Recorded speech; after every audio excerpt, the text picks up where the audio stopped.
get cards at RitaYanez.com, and so am I. Under your bed. Turn on the light!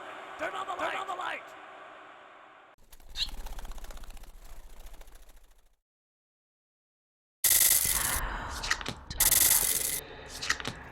Hi there, Capricorn. This is your weekly reading for the week of November 30th. I hope you had a wonderful start to your holiday season and that you have many, many bright and joyous, happy days ahead.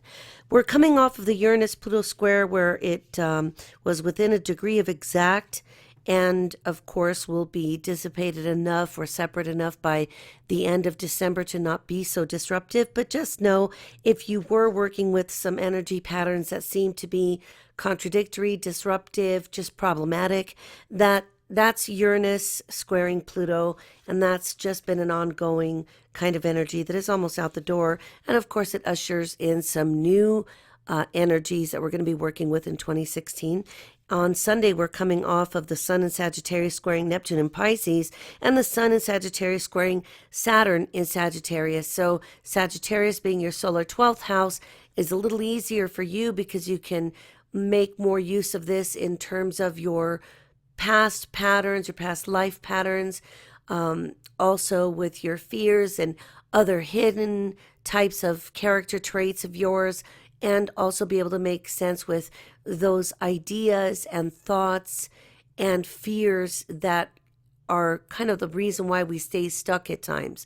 If we don't deal with them, if we don't face them, if we don't square off with them, they just sit there like that threat a child feels every night that they go to bed and they think there's a monster in the closet. So you get to challenge that monster to come out and fight like a man, be at least fair about it. So this is actually going to be a little bit easier than it is for most people. You're kind of used to Saturnian energy anyway, because that is your ruling planet. And having your ruler in your solar 12th house is a little bit more quiet than usual, but there's plenty of people, including Capricorn, that don't always appreciate having to dredge up the bodies from the past, as it were, to deal with, but I'm sure you'll see that it's helpful in time. Now, the first card that you start off the week with is the Nine of Pentacles upright, and this is a card that indicates that you're feeling pretty good in your environment and you don't necessarily have want for or feel lack in any particular way. You seem to be okay, whether you're single or married or paired off. You seem to be just fine, whether you're employed or unemployed. You seem to have made reserves available for this.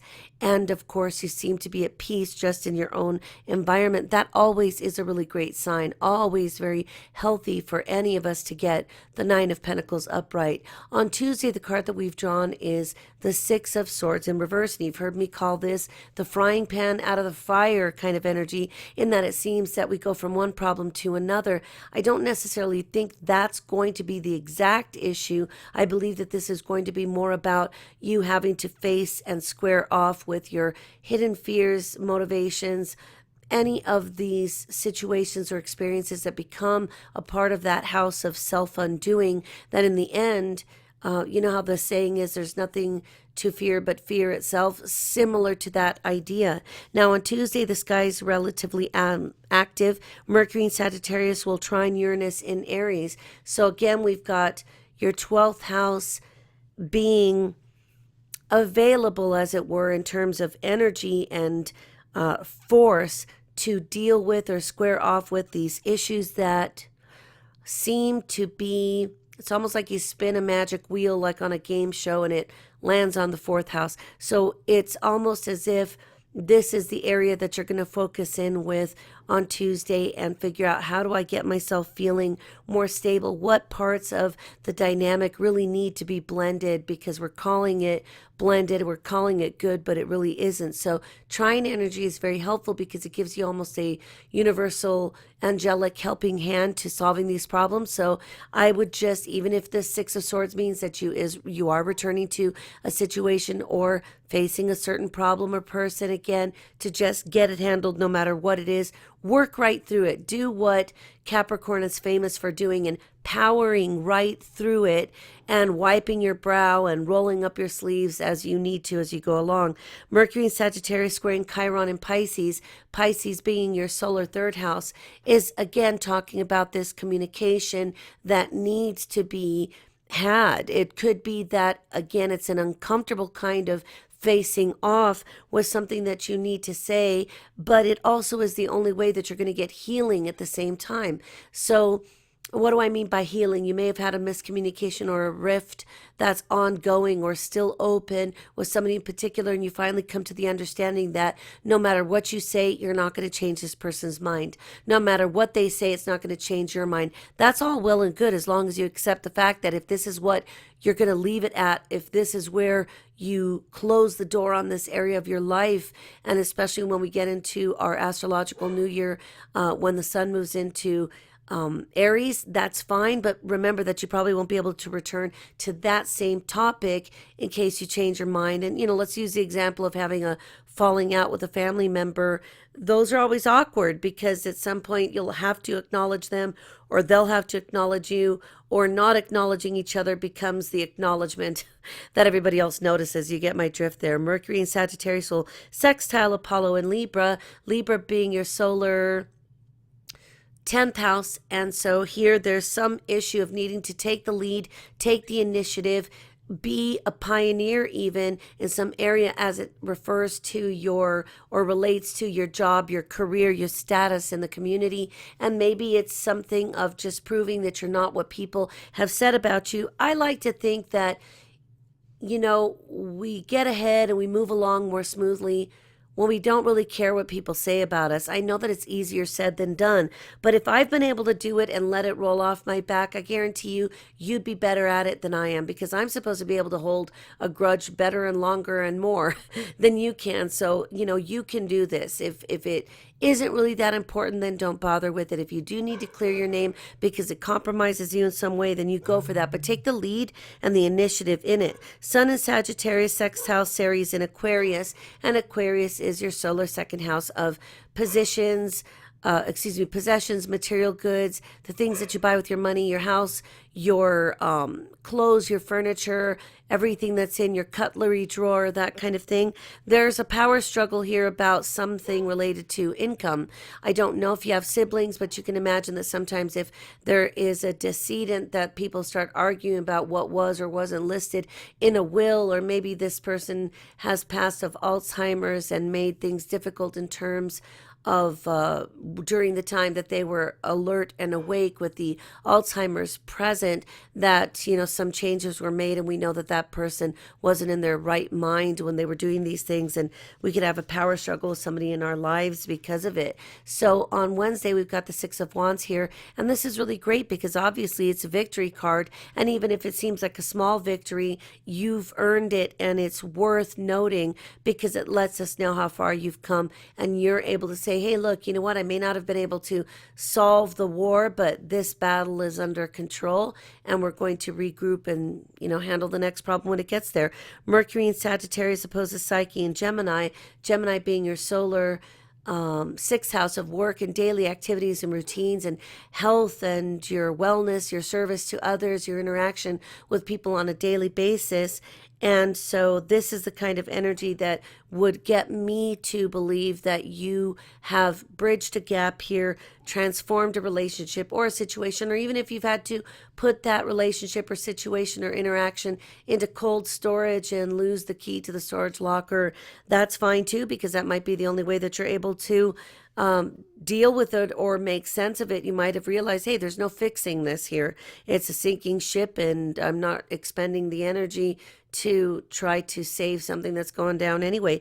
Venus will remain with Mars in Virgo, your solar ninth house. So there is some potential of using some raw muscle and some energy to get some situation under control, and it might even have a legal connotation to it. Perhaps there's been a legal issue that's been pending or just won't go away. It could be a matter of a car accident where you've been waiting for your payout so that you can pay off your doctors and you can buy another vehicle or make repairs to your own, that kind of thing. And or it could be some other personal kind of issue that relates to school, higher learning, college, university, spirituality, anything that the ninth house rules, which sometimes it's just about stepping back and seeing the big picture to make sense of what it is that we're making sense of. Thursday, we've got the Page of Swords in reverse, and this is generally thought to be an omen of some communications that are not that friendly, or the way that you are interacting with someone is misunderstood. It is a card whose influence is difficult to define when we've got good cards surrounding it, which we do. We've got positive cards here. So, maybe the communication resulted in some settlement or result or other landing page where it wasn't exactly what you wanted it to be, or you feel like, oh wow, so I win the battle, but we still are not at the point of even knowing whether we win or lose the war. Just roll with it, because you may not be able to do anything about it. I wouldn't initiate any new legal maneuvers if you can't get it done within a few days here. And remember that Mercury will go into retrograde shadow here in December, and will be retrograde almost all of January, and coming out of shadow middle of February. So, I would almost wait things out if it doesn't cause more problems in your legal case, the strength of your legal case. I wouldn't be filing anything new at this time, because it seems like we would then be dealing with the active first initial phase during a time that we don't have Mercury's strength, and we do need Mercury to help us, especially as it relates to any matters of communication, legal matters where communicating is everything. On Friday, the card that you've drawn is the Queen of Pentacles upright. This is excellent, because this really could be an earth sign like you, Taurus, Virgo, Capricorn. So it could represent you if you're female, especially if you're a male that's more feminine than masculine. This could represent you, and this could be your girlfriend, your sweetheart, somebody else that is important to your situation. And here she is giving some solid advice about how to handle some legal situations. And maybe you really do need to hire a CPA or somebody who is authorized to represent you in front of the Internal Revenue Service, that kind of thing. She's a person that gives very good practical advice, just as she is. And also we've got Mercury in Sagittarius squaring Jupiter in Virgo. Virgo again being that ninth house. So maybe she's your attorney. Maybe she's the attorney you have a consult with, and she's going to have to grab this bull by the horns, and she would be a very good choice because she's able to get things done. She doesn't want to spend a lot of time, slinging paper at the other opposing counsel. This is somebody who likes to just get it done.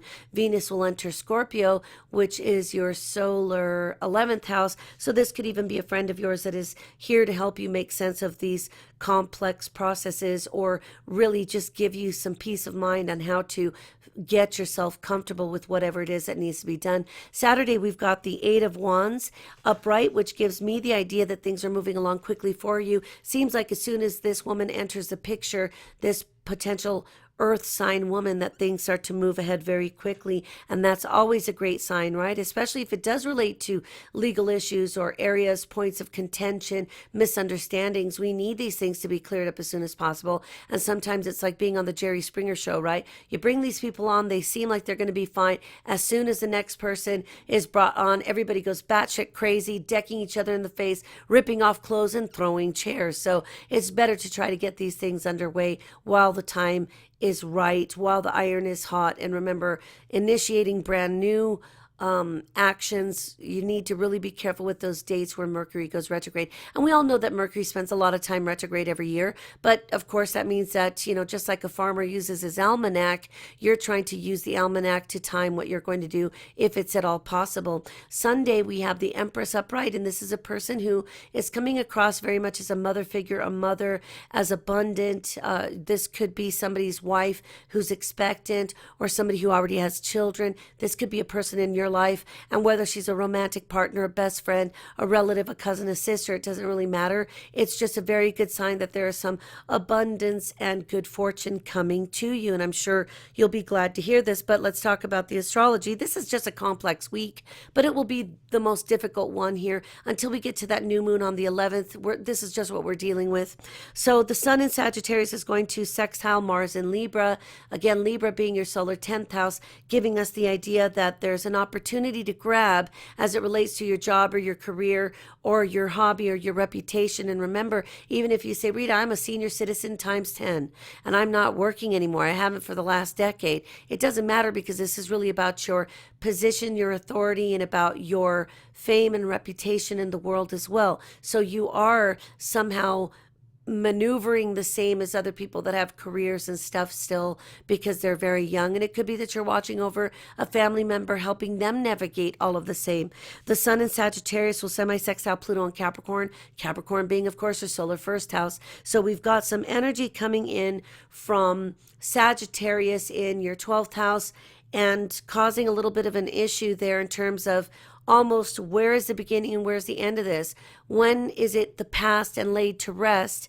And when is it that I know that it's time for this to blow over so that I could just continue and not hide in my house anymore? That's kind of the energy of having this, is that it's a good sign, but we're only halfway there. Mercury in Sagittarius, of course, is going to square Hygeia and Virgo.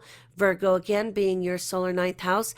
And here the lesson is all about prevention being better than cure. So if there's a situation that you need to take advantage of to be proactive in so that you don't miss any opportunities, pardon me just a moment. What is it? The dogs are trying to announce something here, probably a package outside. And so here we've got this element of needing to make sure that in the future we prevent any similar problems by preventing what caused them to begin with. And that would be a point of introspection, reflection on your part to figure out what that means. But it seems to be associated with whatever this legal matter is, this higher education matter is, the spirituality matter is, whatever it is that has to do with people at a distance, foreigners, foreign travel, that kind of thing. When Mars in Libra, you know, here it comes, squares Pluto and Capricorn. This is again where Libra is your solar 10th house, and there could be a power struggle like the Clash of the Titans about this same career issue. You know, it could be that you were promised a bonus and you're like, yeah, so now you tell me that the company is selling itself and that we are not going to get what we were promised. That sucks right there. So I would say this, be very careful what you say, because if you are going to continue working for this company, just in that example, for some time, you really don't want to burn the bridge while you're looking for another job. If you say, Rita, I don't care, I'm not making enough money to live off of anyway, well then go to it, Capricorn, and tell them what you really think.